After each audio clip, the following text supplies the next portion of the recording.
बिस्मिल्लाहिर्रहमानिर्रहीम, अस्सलाम वालेकुम। मैं हूं मखदूम शहाबुद्दीन। 18 नवंबर 2025 मंगल का दिन। नाज़रीन किराम, इस वक्त सूरत हाल इंतहाई दिलचस्प हो चुकी है। इस खित्ते में जो जियो पॉलिटिक्स है वो बहुत तेजी से तब्दील हो रही है। एक दौर था कि भारत पाकिस्तान को आइसोलेट करने की बातें करता था, लेकिन अल्लाह का ऐसा करम हुआ कि आज ना सिर्फ पाकिस्तान इस खित्ते के अंदर, पूरी दुनिया के अंदर जो डिप्लोमेसी है उसमें ड्राइविंग सीट पर है, तो वहीं दूसरी जानिब पाकिस्तान को आइसोलेट करने के ख्वाब देखने वाला भारत खुद बुरे तरीके से आइसोलेट होकर रह गया है। और अब भारत के लिए बड़े पैमाने पर कुछ धचके हैं। पहला बड़ा धचका इस खित्ते में भारत जो है उसे अब ईरान की तरफ से मिला है। पाकिस्तान की सुनी गई है और ईरान ने भारत पर अब तक की सबसे बड़ी और सबसे डिसाइसिव स्ट्राइक की है। और ये वो स्ट्राइक है जिसके असरात ना सिर्फ ईरान के अंदर महसूस होंगे, बल्कि पाकिस्तान के लिए भी ये डेवलपमेंट इंतहाई अहम है। और अगर ये कहा जाए कि ये पाकिस्तान का देरीना मुतालिबा है, तो ये कहना कतन गलत नहीं होगा। मैं सारी डिटेल्स आपके सामने रखता हूं, लेकिन अगर अभी तक आपने इस वीडियो को लाइक नहीं किया तो लाइक जरूर कर दें। कमेंट सेक्शन में पाकिस्तान जिंदाबाद का नारा जरूर लिखें। और जिन लोगों ने चैनल को सब्सक्राइब नहीं किया उनसे मेरी ये दरखास्त होगी कि चैनल को भी लाजमी सब्सक्राइब कर लें। अब जरा नाज़रीन किराम खबरों पर आते हैं।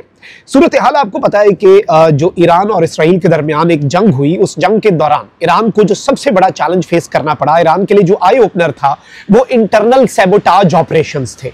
यानी जो इसराइल की खुफिया एजेंसी है उसका ईरान के अंदर मौजूद नेटवर्क, क्योंकि बहुत से ऐसे हमले थे ईरान के ऊपर जो कि ईरान के अंदर से ही हुए। यहाँ तक कि ईरान के अंदर ड्रोन्स की फैक्ट्रीज थी, जो ड्रोन्स ईरान के अंदर बन रहे थे और ईरान के खिलाफ इस्तेमाल हो रहे थे।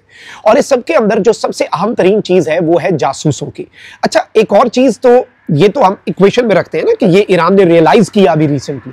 इससे पहले क्या हो रहा था कि ईरान के अंदर जो पाकिस्तान के साथ सूबा सिस्तान बलोचिस्तान है ईरान का, उस सूबे में रॉ का एक बहुत बड़ा नेटवर्क था। जो कुलभूषण यादव पकड़ा गया वो किस रास्ते से बलूचिस्तान के अंदर दहशतगर्दी करवाने का एतराफ कर चुका है? ईरान के रास्ते। अच्छा, और ईरान की सरजमीन जो है वो काफी अरसे तक बीएलए को नरिश करने के लिए भारत इस्तेमाल करता रहा। रॉ के एजेंट्स जो हैं वो बड़ी तादाद में ईरान के अंदर मौजूद रहे।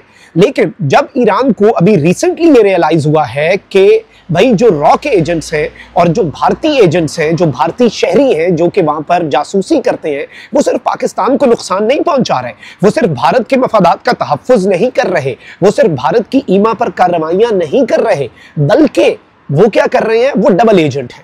वो एक तीर से दो शिकार कर रहे हैं और वो इसराइल के लिए भी जासूसी कर रहे हैं ईरान की सरजमीन पर।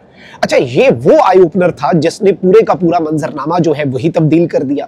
और ईरान जो है उसने रीसेंट टाइम्स के अंदर, जब से उनका ये जंग का पूरा सिनेरियो खत्म हुआ, उसके बाद से जो क्रैकडाउन है वो ईरान ने शुरू किया हुआ है अपने इंटरनल नेटवर्क्स के ऊपर और मोसाद का जो नेटवर्क है उसे तोड़ने पर। इसमें बड़ी तादाद में ये इत्तलात आती रहती है कि भारतीय शहरी पकड़े गए, भारतीय शहरी गिरफ्तार हो गए और बड़ी तादाद में भारतीय शहरी जो है वो इसमें मुलव्वस पाए गए। अब इंटरेस्ट जो है ना दो मुल्कों के वो कंबाइन हो गए। रिसेंट टाइम्स में पाकिस्तान और ईरान के दरमियान कोऑपरेशन और कोलैबोरेशन बहुत ज्यादा बढ़ी है। ईरान पर होने वाले हमले के बाद ईरान को यह रियलाइज हुआ है कि आलमी इस्लामी इत्तेहाद की कितनी जरूरत है। अब ईरान जो है उसके सऊदीया के साथ भी अच्छे ताल्लुकात हैं, बल्कि पाकिस्तान और सऊदी डिफेंस डील के हवाले से ईरान ने ना सिर्फ उसका खैर मकदम किया, बल्कि ईरान ने कहा कि इसमें तो हमें भी शामिल होना चाहिए, दीगर मुल्कों को भी शामिल होना चाहिए। This is a very good initiative. अच्छा, अब ये जो सिचुएशन है इसमें ये याद रखिएगा कि भारत ईरान में बड़ा अरसा बड़ी तादाद में इन्वेस्टमेंट्स करता रहा और वो बेसिकली स्ट्रेटेजिकली यूज करना चाहता था। चाबहार को भी चले इकोनॉमिक पॉइंट ऑफ व्यू से आप करें, लेकिन उसकी इंटेंट जो है, उसकी नीयत जो है वो खराब रही हमेशा पाकिस्तान के हवाले से, क्योंकि वो बीएलए को वहां पर नरिश करके पाकिस्तान के खिलाफ कार्रवाइयां करवाना जो है ये उसका मकसद रहा। अभी रिसेंट टाइम्स में ईरान ने पाकिस्तान के साथ बहुत ज्यादा ताउन किया है और बीएलए के नेटवर्क को उड़ा के रखा है, बीएलए के नेटवर्क के ऊपर रंदा फेरा गया है और इस तरह से इन्हें टारगेट किया गया है कि आप अंदाजा भी नहीं कर सकते। और पाकिस्तान की इंटेलिजेंस एजेंसीज और ईरान की इंटेलिजेंस एजेंसीज कलेक्टिव ऑपरेशंस भी कर रही हैं ईरान के सूबा सिस्तान बलोचिस्तान के अंदर, जहां पर बीएलए और भारत के इन मुबैना नेटवर्क्स के खिलाफ कार्रवाइयां हो रही हैं। खबर ये नहीं है, खबर यह है नाज़रीन किराम कि ईरान जो है वो भारत के साथ चूंकि उसके बड़े अच्छे ताल्लुकात रहे, तो ईरान भारत के शहरी जो है उन्हें वीजा फ्री एक्सेस देता था, वीजा फ्री एंट्री देता था। लेकिन अब चूंकि ईरान की अपनी इंटेलिजेंस जो है उसने ये रिपोर्ट्स जारी की है कि इस वीजा फ्री एक्सेस और इस वीजा फ्री एंट्री जो है इसका नाजायज फायदा उठाया जा रहा है। इसे एक्सप्लॉइट किया जा रहा है। इसका जो सिनेरियो है ये पूरे का पूरा जो एक बना हुआ है, इस सब के अंदर ये पूरी की पूरी सिचुएशन जो है ये ईरान के अपने नेशनल इंटरेस्ट के भी खिलाफ जा रही है।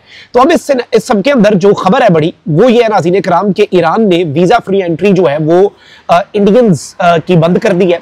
और इसमें ईरान के अपने मफादात तो हैं, लेकिन जो पाकिस्तान है उसकी तरफ से भी ईरान को कुछ बड़ा इररिफ्यूटेबल किस्म का एविडेंस दिया गया कि भाई आपके मुल्क के अंदर भारतीय शहरी जो है वो वीजा फ्री एक्सेस लेकर आते हैं, इस फैसिलिटी को एक्सप्लॉइट करते हैं और आपकी सरजमीन को एक प्रॉक्सी के तौर पर इस्तेमाल करते हैं बीएलए और क्रॉस बॉर्डर टेररिज्म। और याद रखिएगा कि बीएलए को अभी रिसेंटली एफटीओ भी डिक्लेयर कर दिया गया है, फॉरेन टेररिस्ट ऑर्गेनाइजेशन, यानी उसे डेजिग्नेट कर दिया गया है बाज़ाब्ता तौर पर दहशतगर्दी की तंजीम।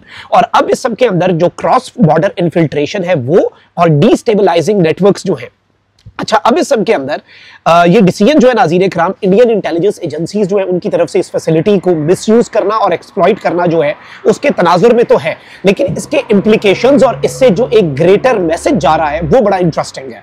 मैसेज ये है, एक तो ये मैं समझता हूँ कि इनडायरेक्ट ही सही, लेकिन तालिबानी रजीम के लिए इसमें से काफ़ी टेक अवेज हैं, इसमें से अगर वो कुछ सीखना चाहें तो वो बहुत कुछ सीख सकते हैं। भारत जो है वो इस्तेमाल करता है सरजमीन को, एक्सप्लॉइट करता है आपके नॉलेज के बगैर। और अब चूंकि ईरान को रियलाइज हुआ है, ईरान को पाकिस्तान ने एविडेंस प्रोवाइड किया और अब ईरान ने खुद भी जब तहकीक की तो पता चला कि ये तो गिद्ध है, ये तो पैरासाइट्स हैं, ये तो नोच रहे हैं अंदर ही अंदर से खा रहे हैं। और ना सिर्फ ये एक मुल्क के खिलाफ, पाकिस्तान के खिलाफ ईरान की सरजमीन को इस्तेमाल कर रहे हैं, बल्कि ईरान के खिलाफ भी ईरान की ही सरजमीन को इस्तेमाल किया जा रहा है।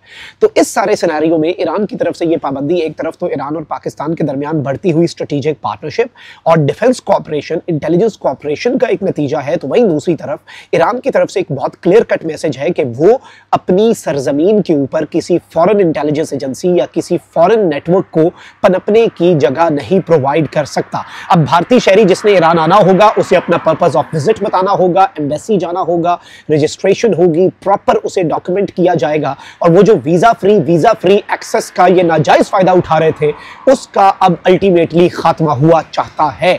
और ये वो डेवलपमेंट है जो कि इंटरेस्टिंग भी है, अहम भी है और एक मैसेज भी है कि मुसलमान ममालिक जो है वो अब यूनिटी की तरफ जा रहे हैं।